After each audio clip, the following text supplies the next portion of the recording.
Hello everyone, I'm going to be talking about my projects I've chosen for my portfolio from my creative making class. The first project I chose was The Beauty of Math, the sine wave project, and I called my project Sine Fae. I'm going to show you first the project and then I'm going to talk about the process and inspiration, etc.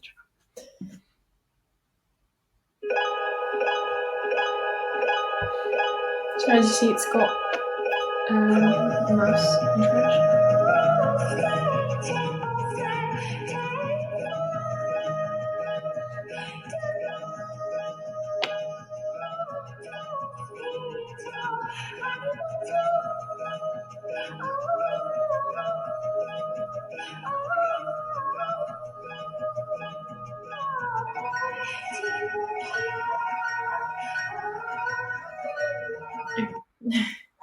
So that's my project. What I took inspiration from was Faye aesthetic, which is from this artist called Grimes.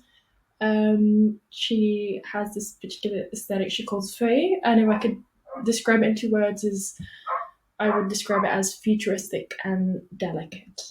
The first iteration I made of the project was this one. So as you can see, it has no music, no stars, no anything, just the sine wave on a black background.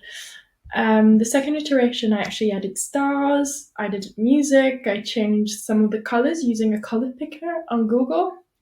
And then the last thing I added was the user interaction.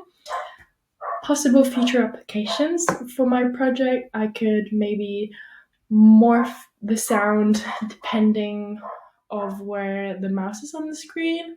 I could also create new squares if I press the mouse, and I could also maybe change colors and shapes and make different iterations of the same project. I'm going to quickly go over the code.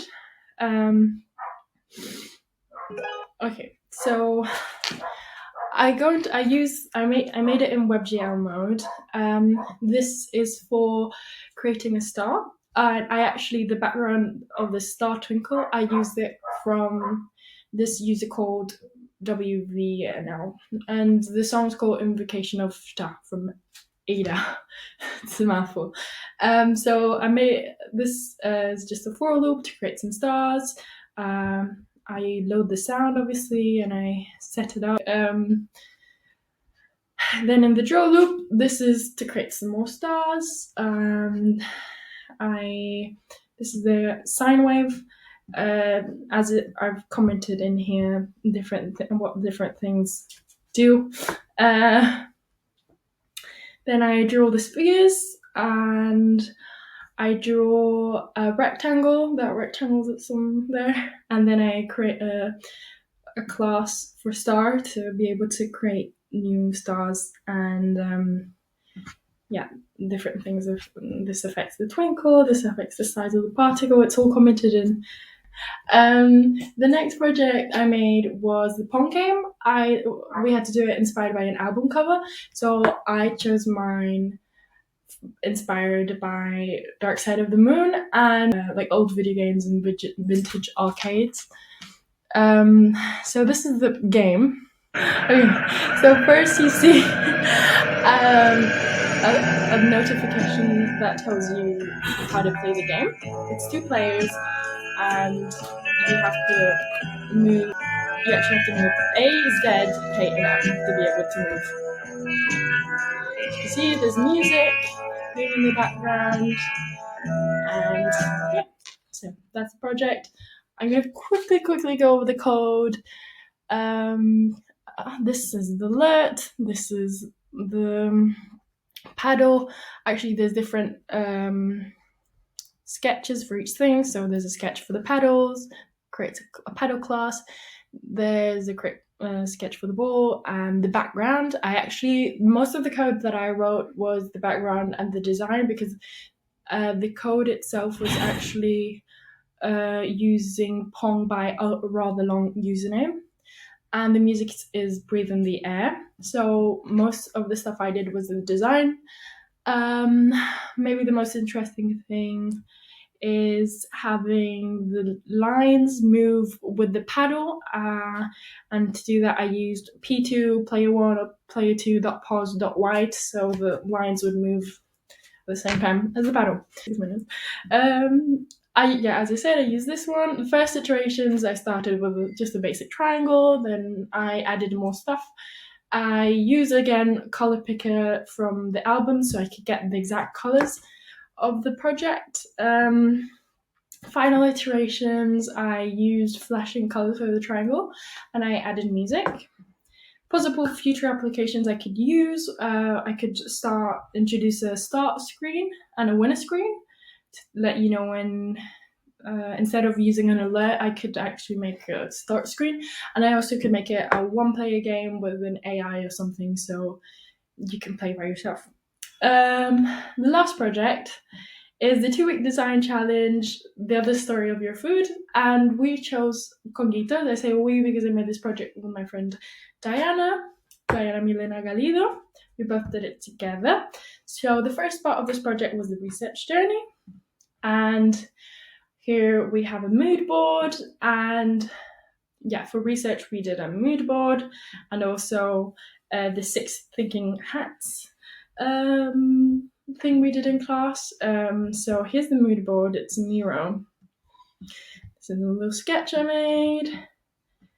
Here's the 6 thinking hats.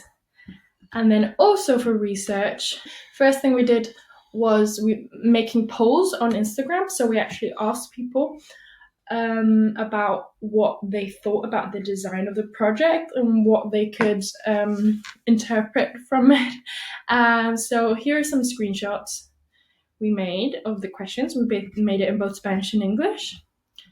And you can see here, you have a visual representation of the answers. The question of the whole project itself was this branding, which is classic Spanish candy, which is completely normalized in Spanish culture. And whereas when we showed our English counterparts, lots of people were thinking it was pretty racist, and we actually thought it was racist design. But we were kind of trying to study to see what Spanish people thought and if they wanted to change the logo. To our surprise, everyone was pretty fine with it. We made our Instagram surveys. Then we also made a historical mind map, which is very long. It talks about colonialism in Spain and the dictatorship and how that affected Spanish people's views on colonialism and how it's so normalized so that today we still have this racist logo being sold and everyone's completely fine with it. Our hypothesis at the end was that Conguitos have been a result of the Spanish colonial legacy, which was evident in the 60s under Franco's dictatorship. Nearly 60 years after they were first created, how can brand design react to changing social narratives and consciously modify the impact of antiquated colonial legacies that can negatively impact the Black community? So we believe that this design has negatively impacted a lot of Spanish people's view of what racism is, and the projects we ended up making for this challenge was, I did this one, which is an interactive poster that sends you to informative links. So you press this link and it sends you to an article talking about decolonizing Spain. Then you press another link and it shows you other examples of racism in Spain and how blackface is normalized, just advertising they've had, etc. Last thing was Diana's, and she'll explain that in her project, but she made an interactive game that changes the color of the logo. So that's everything for my projects, and thank you for watching.